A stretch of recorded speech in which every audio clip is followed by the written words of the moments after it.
John Wick 3 Parabellum é o terceiro capítulo da jornada de sobrevivência e vingança de John Wick, iniciada em 2014 com De Volta ao Jogo, depois que o moleque mimado matou seu cachorro e roubou seu carro. Parabellum é uma belíssima obra de ação que está muito além de um mero tiro, porrada e bomba. Meu nome é Thiago de Mello, esse daqui é o 7 no YouTube e essa é a minha crítica de John Wick 3 Parabellum. You expected to make it out? A $14 million bounty on his head. And everyone in the city wants a piece of it. I say the odds are about even.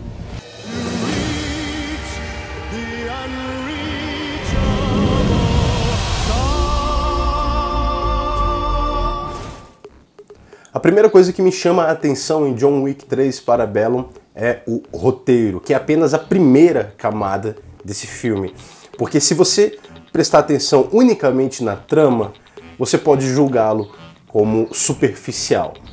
Mas eu acho que é um equívoco você focar simplesmente nesse aspecto. A narrativa do filme é extremamente objetiva. Ela é uma sequência direta de John Wick, Um Novo Dia para Matar, de 2017, que, por ser uma sequência direta, ela utiliza um artifício narrativo chamado in media res, que é você colocar o espectador ou o leitor, e aí depende da mídia, no meio da ação, não no começo dela. Ou seja, esse filme exige que você tenha assistido ao filme anterior. Dentro dessa objetividade narrativa, eu acho que o roteiro é extremamente habilidoso em oferecer apenas as informações necessárias. Ele não é expositivo, o que eu acho ótimo, e por não ser expositivo e por te colocar num universo extremamente curioso, há questionamentos que o roteiro não faz a menor questão de elucidar, de explicar para o espectador. E é legal não ter essas informações. Há sempre uma novidade em que o roteiro confia na capacidade do espectador e não entrega mastigado.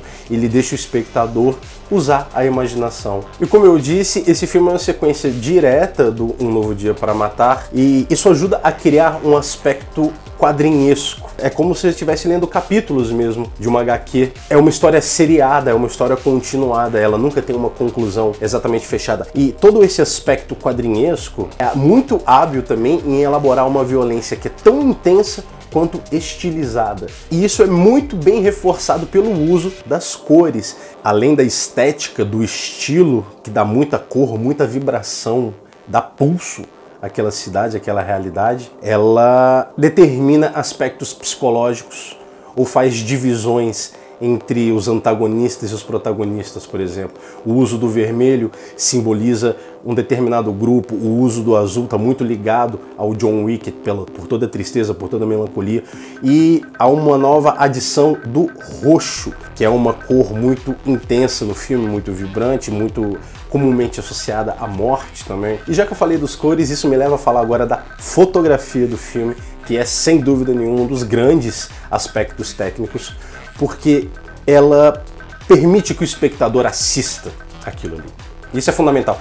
Em John Wick você percebe cada movimento dos atores e atrizes. Você consegue apreciar a bela e complexa coreografia das lutas, a interação com a geografia local, tudo isso pela fotografia, porque ela nunca fecha os planos, principalmente nos momentos da luta.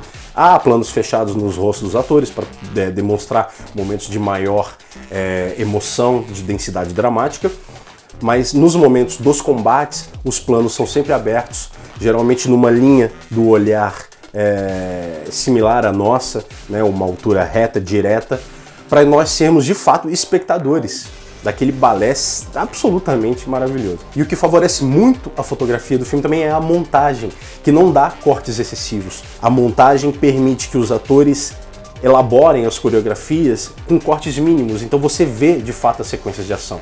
Enquanto você tem a fotografia ali num plano aberto, perfeito para você ver tudo o que está acontecendo, a montagem dá espaço entre uma sequência e outra para você poder apreciar cada uma. E só esses dois elementos, a montagem e a fotografia, já permitem que você aprecie a obra pelo que ela se propõe, que é a ação estilizada. Você consegue sentir tudo aquilo que está em tela.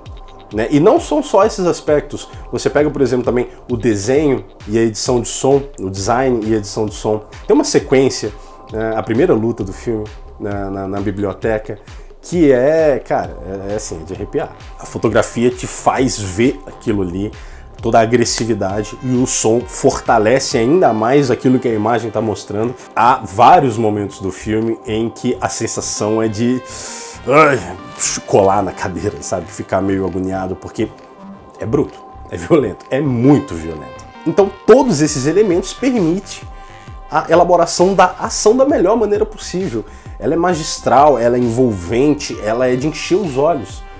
Se você gosta desse gênero, certamente John Wick vai conversar muito bem com você.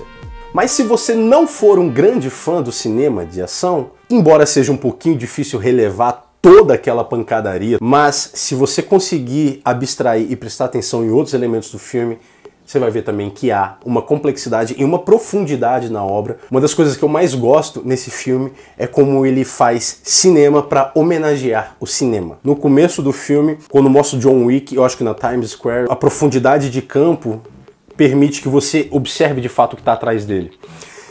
E logo atrás há um telão gigantesco em que aparece uma cena do Buster Keaton, num dos filmes dele, um close naquele rosto estoico dele.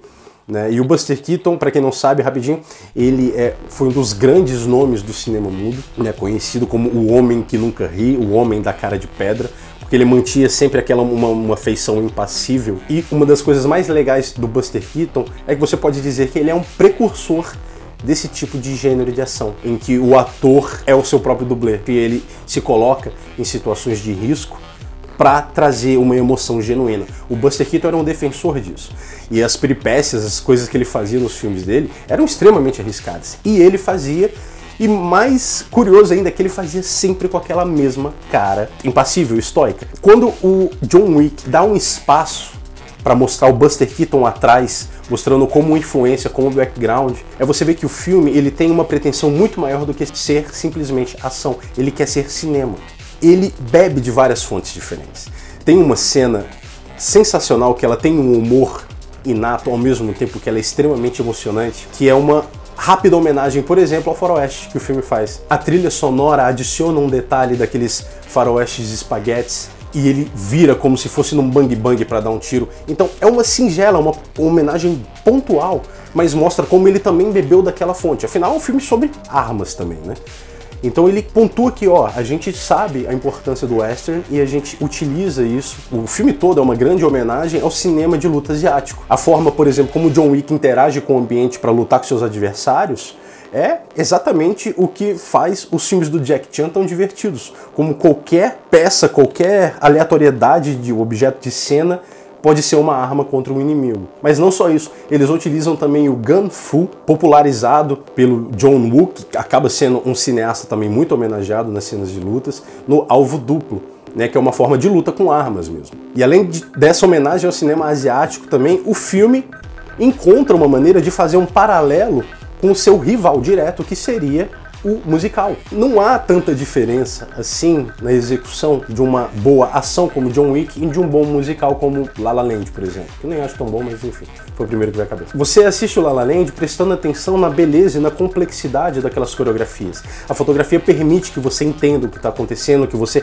transite pela cena sem perder o foco do espetáculo. E o John Wick faz exatamente a mesma coisa. Então ele consegue, no meio da história, de maneira extremamente orgânica, fazer esse paralelo e mostrar como o cinema se completa, se une num só. E John Wick ele pega vários gêneros diferentes e monta um próprio filme. Ou seja, ele faz o cinema homenageando o cinema. E é muito interessante ver também como no meio de toda aquela pancadaria, de toda aquela violência, há um espaço muito pontual e muito importante de comédia. Em alguns momentos eu ri, eu acho que de nervoso, porque era tanta agressividade que te dava um tipo...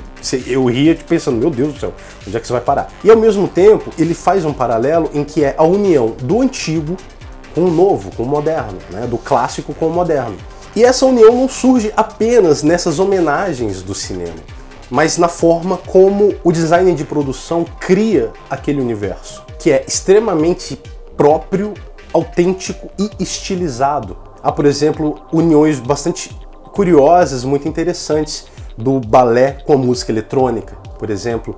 Há também prédios gigantescos de estilo clássico, adornado por luzes que dão esse aspecto de modernidade, de novidade. Ou então as telefonistas, que por si só já é uma profissão antiga, mas as telefonistas tatuadas e com piercings. Então há uma pompa clássica, mas ao mesmo tempo ela consegue ser moderna. É a união de valores diferentes, de épocas diferentes.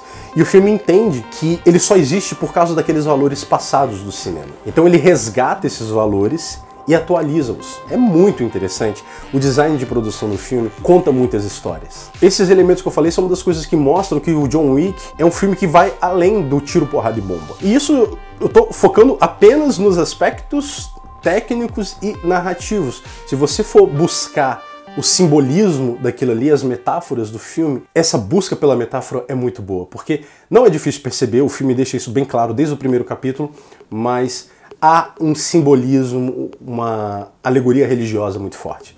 Desde a tatuagem nas costas do John, as cruzes e estátuas de diferentes religiões que se espalham. Ele faz uma peregrinação no deserto. A partir da reza, por exemplo, da personagem da Anjelica Huston, ela pede numa súplica e a partir daquela súplica a mão dela é perfurada, ou seja, formariam simbolicamente estigmatas na mão dela. Há conversas em que eles se referem às pessoas como almas. Há uma ideia de mitologia grega muito forte no filme, há uma ideia da mitologia cristã, de outras religiões também. Tudo isso unido numa narrativa que parece mostrar uma jornada de redenção de um homem. E tudo isso parece ser uma maneira um pouco mais criativa de explorar o monomito do Joseph Campbell, né, a jornada do herói, porque o monomito é construído através de análises de diferentes religiões ao longo da história e que mostram em que há um padrão em todas elas, né? E o monomito é a base do roteiro da grande maioria dos filmes, principalmente em Hollywood. E o filme parece que entendeu como as diferentes religiões foram unificadas nessa teoria de Joseph Campbell.